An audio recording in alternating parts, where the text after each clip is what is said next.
Janasena party ఆవిర్భావ సభ అంటే ఆంధ్రప్రదేశ్లోనే కదండి, ఏపీ తెలంగాణ రెండు రాష్ట్రాల్లోని అలాగే విదేశాల్లో ఉన్నటువంటి ఎన్ఆర్ఐ సోదరులు అందరూ కూడా పండగ వాతావరణం నెలకొనేటువంటి పరిస్థితి.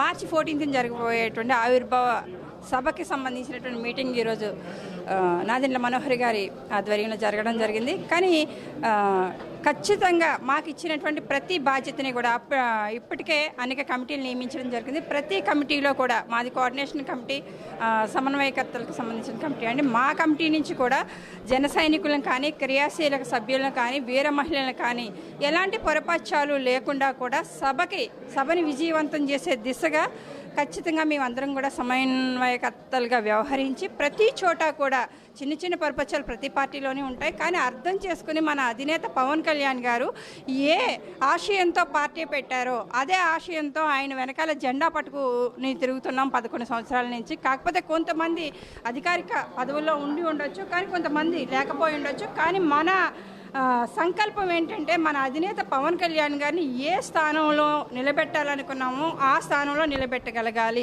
దానికోసం మనం అహర్నిశలు పనిచేస్తూనే ఉన్నాము.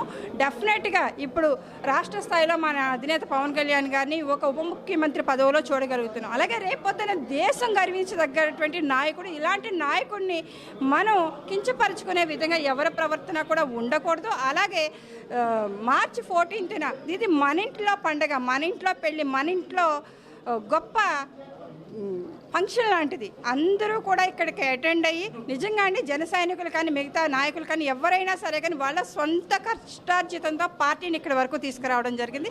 ఇవాళ ఆవిర్భావ సభని కూడా చాలా విజయవంతంగా పూర్తి చేయడానికైతే మాత్రం మా జనసేన క్యాడర్ ఎప్పుడు కూడా వెనకాడదు. దీన్ని అంగరంగ వైభవంగా మాత్రం ప్లీనరీకి మించిపోయినటువంటి సభగా మాత్రం పిఠాపురంలో జరగబోతుందండి.